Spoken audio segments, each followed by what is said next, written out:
Não, eu não posso dizer aonde foi. Isso existe toda uma legislação que trata do sigilo fiscal das pessoas. A denúncia é uma das fontes de informação.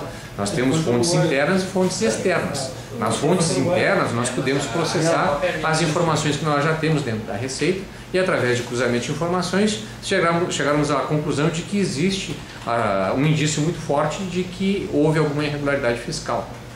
Neste caso, o que aconteceu de mais substancial foi a denúncia de que estariam lá algumas bebidas de origem estrangeira que não tinham sido importadas regularmente. Essa quantidade de bebida é considerada muito ou pouca?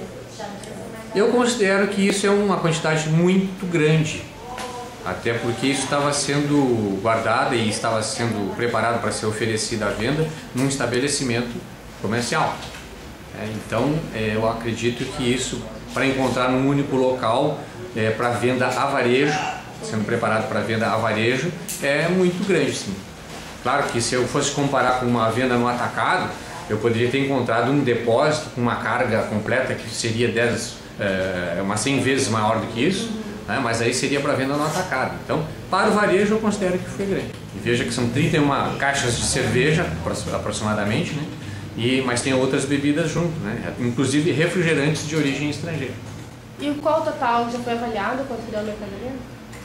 Não, nós chegamos ao total de volumes, tá? Foram 45 volumes. Assim considerado cada engradado, um volume, cada fardo de bebida aqui, claro, um volume, né? E entre aquelas caixas de papelão. O valor, a avaliação das bebidas ainda não foi feita, até porque está dentro do prazo da pessoa apresentar a documentação, né? Claro. O que lá no local mesmo já nos foi adiantado que não teria uma documentação, mas a gente tem que aguardar o prazo regulamentar, né? Para então fazer o auto de infração que vai tornar definitiva a apreensão. Com relação à mercadoria apreendida também, como é que isso funciona, essa questão da Receita faz essas abordagens e tal, chega o empresário, acaba sendo notificado. Isso pode acontecer em outros estabelecimentos? Certamente. Na questão assim, por exemplo, eu quero dizer, em outros produtos? Claro. Casualmente, essas duas últimas apreensões, e que acabou a primeira dando uma repercussão bastante grande na sociedade aqui da fronteira, era de bebida. Mas podia ter sido de qualquer outro produto. Podia ter sido de lã de ovelha, como já foi no passado. Poderia ter sido de madeira contrabandeada, como já foi no passado. Poderia ter sido de qualquer outro produto que estivesse depositado dentro de um estabelecimento aqui do lado brasileiro, sem os documentos. É inevitável também a gente falar, doutor, da questão da reação da comunidade, né? Que a gente já falou da primeira vez, na primeira entrevista. E porque a reação da comunidade santanense, da fronteira, está sendo meio de revolta, né? Não estão habituadas a essa questão da Receita Federal atingir essa integração que existe. Como que a Receita vê isso? Porque, na verdade, quem sai mais prejudicado a imagem é a da Receita do que propriamente o estabelecimento que estava errado. Nós não temos aqui qualquer necessidade de atendermos senão a legislação no que diz respeito à regularidade da introdução dessas mercadorias no país. Se existe um desconforto para a sociedade porque a cultura local admitia esse tipo de introdução irregular aqui no país, nós só temos a lamentar, porque se a cultura, em outras palavras, admitia uma infração à legislação, à lei que impera em todo o país, a Receita Federal não vai poder se dobrar ou se adaptar a essa cultura, mesmo que quisesse, porque ela é ilegal. Nós, quando trabalhamos em qualquer local, seja na fronteira, em qualquer outra cidade, é evidente que as pessoas da Receita Federal, os servidores aqui também são pessoas que convivem na sociedade, elas tentam rapidamente se adaptar à cultura local, como é o meu caso, que cheguei há pouco tempo aqui, estou tentando me adaptar à cultura local. Agora, essa adaptação ela tem um limite.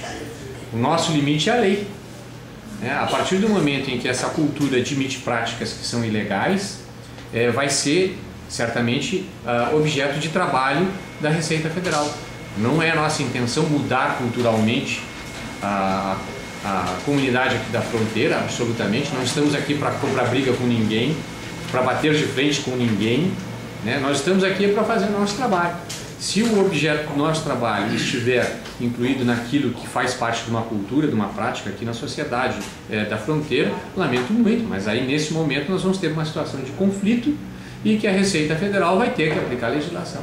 Quando a gente fala de cota, aquilo que a gente chama de cota, que é popularmente conhecido por cota, né, ela refere exclusivamente à situação do viajante, pessoa física, que está entrando no país com as compras que fez no exterior.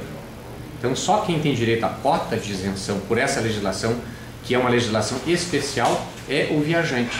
Aquela pessoa física que está entrando no país com a compra. Então não é possível imaginar a existência daquilo que é uma figura jurídica, que é a pessoa jurídica, a empresa, ou o equiparado a uma empresa, no caso do comerciante individual, ter direito a uma cota, porque não existe previsão legal para isso. A previsão legal que existe é para uma pessoa física e não para uma pessoa jurídica. Para a pessoa jurídica, se aplica a legislação de introdução de mercadorias via despacho de importação, seja ele uma declaração simplificada de importação, seja uma aplicação comum de importação, exclusivamente. Com toda essa questão de abordagem nos locais comerciais, a população também reage, e a gente atendeu milhares de ligações logo Sim. depois daquela matéria do Verde Plaza, exatamente por causa dessa reação. Sim. Foi recebida alguma denúncia formal contra a questão dos camelôs ali aqui na Receita? Sim, já foi recebida mais de uma denúncia questionando a Receita a respeito das mercadorias que os camelôs vendem. E isso, ela é tratada pela Receita de uma maneira igual ou semelhante nas várias cidades onde tem camelódromo e que as pessoas denunciam a situação dos camelôs vendendo mercadorias irregulares. Então não é só em Santana do Livramento que se tem camelôs vendendo mercadorias de origem estrangeira, que não se tem a comprovação da procedência. Isso é pelo Brasil afora, e quanto maior a cidade, maior o camelódromo. Isso é uma verdade, faz parte de uma verdade da economia brasileira. E aqui não está desconexo do restante do país. Existem camelôs que provavelmente vendem as mercadorias irregulares. A Receita Federal tem tratado a fiscalização desses camelôs de uma maneira muito estratégica.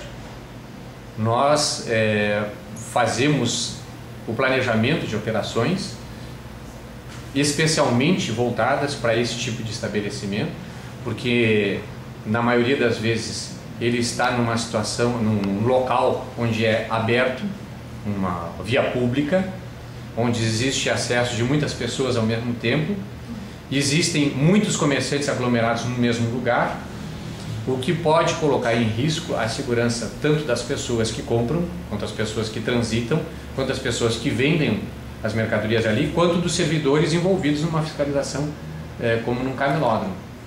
Então, para esse tipo de situação, se planeja uma operação com uma série de outros fatores variáveis que são diferentes de uma operação num estabelecimento comercial com um ponto fixo e fechado e com acesso restrito de pessoas. Claro que o ponto nevrálgico de uma operação dessas é a segurança. Então, aquilo que tem maior atenção da Receita e dos órgãos envolvidos numa operação como num camelódromo é a segurança. Então nós temos que envolver muitos policiais numa operação de um camelódromo. E tantos mais policiais, quanto mais vulnerável aquele local é à segurança. Então, se é um camelódromo a céu aberto, sem delimitações físicas, onde ele trabalha, nós precisamos de muito mais policiais do que num outro camelódromo, por exemplo, que tenha 2 portas. Entendi. Né? Porque aí a gente restringe a entrada de pessoas antes que as pessoas entrem no local e aí se faz a fiscalização lá dentro, né? Sem o acesso de populares. Agora, já num outro local que não tem essas limitações, nós vamos ter que envolver muito mais gente, muito mais policiais, para fazer um cinturão de segurança no entorno, para diminuir ou impedir a circulação de pessoas lá no local, para que não aconteçam incidentes, né, em que as pessoas sejam agredidas fisicamente, né, ou agredidas verbalmente e acabe prejudicando mais pessoas do que aquelas que realmente precisam sofrer a ação da fiscalização. Então a Receita Federal aqui em Santana do Livramento, ela não vai se omitir de fazer trabalhos nesse tipo de comerciante, mas ela tem alternativas. Nós podemos fiscalizar os veículos que estão transportando mercadorias para o camelódromo, por exemplo. Se eu vou fazer a fiscalização de um veículo desse, eu posso ter ali 2 ou 3 policiais, mais 1 ou 2 servidores da Receita, e a gente resolve a situação. Se a mercadoria está irregular, estava sendo transportada num veículo por 1 ou 2 pessoas, com essa pequena equipe a gente consegue fazer a apreensão sem colocar em risco a segurança de ninguém praticamente. Agora, se eu vou fazer, e eu preciso de logística correspondente ou proporcional a esse tipo de apreensão. Se eu vou fazer num camelódromo como um todo, eu preciso de uma logística muito maior, eu preciso de muito mais gente para fazer, para estabelecer a segurança necessária e para transportar mesmo as mercadorias.